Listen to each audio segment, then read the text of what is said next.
notation souveraine, c'est une appréciation de la capacité du pays à continuer à honorer ses engagements financiers extérieurs de façon normale et sans incident. C'est ça la notation souveraine. Cette notation se fait sur la base de plusieurs critères, mais le critère de loin le plus important est le critère politique. 50% de la notation se base sur la situation politique. Pour des raisons évidentes, c'est qu'un pays qui n'est pas stable politiquement ou qui a un pouvoir qui n'est pas suffisamment soutenu, suffisamment fort pour entreprendre les réformes, est un pays qui ne peut pas réaliser de la croissance, qui ne peut pas réaliser des investissements et qui pourrait accumuler justement une dette qui peut devenir insoutenable. La notation de la Tunisie en 2010 était au 8e rang, 8e échelon dans l'échelle de Moody's. Là, on est passé à la 18e place sur une échelle qui comprend au total 20 échelons. La Tunisie est aujourd'hui classée pays à très haut risque, pays à risque très élevé. Et quand on dit ça, c'est une forme d'avertissement, en fait, qui est donnée aux institutions financières, qui est donnée aux investisseurs, qui est donnée même aux fournisseurs de la Tunisie pour dire si vous traitez avec la Tunisie,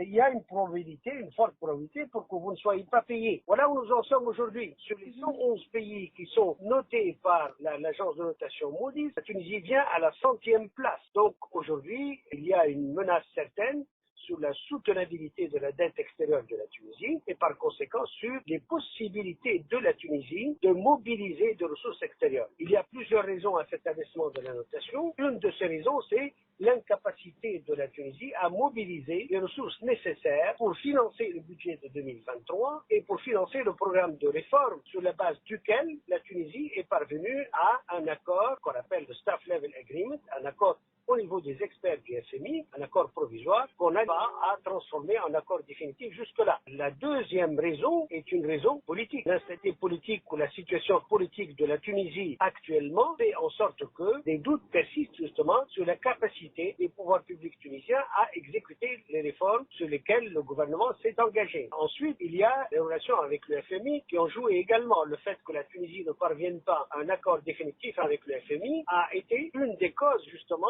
de la révision à la baisse de la notation. Mais curieusement, cette révision à la baisse de la notation rend plus difficile pour la Tunisie d'arriver ou de parvenir à un accord définitif. Donc voilà la situation où nous sommes aujourd'hui. Il ne faut pas oublier que cette révision à la baisse de la notation a concerné la République tunisienne, mais aussi la Banque centrale de Tunisie, et que cette notation de CAA2 est assortie d'une perspective négative. Et la perspective négative veut dire très clairement que si la Tunisie n'arrive pas à entreprendre des réformes profondes très rapidement, la prochaine révision de la notation serait de nouveau à la baisse et on passerait à la 19e place. Et la 19e place est réservée aux pays qui sont en défaut, c'est-à-dire les pays qui n'ont pas été en mesure de rembourser leur dette extérieure. Et là, ça mène directement vers ce qu'on appelle le Club de Paris. Ça mène directement vers le rééchelonnement de la dette extérieure. Ça, c'est un tourbillon qu'on ne souhaite pas du tout à la Tunisie. Donc, il faudrait tout faire pour éviter justement à la Tunisie d'arriver à cette situation de rééchelonnement de la dette extérieure.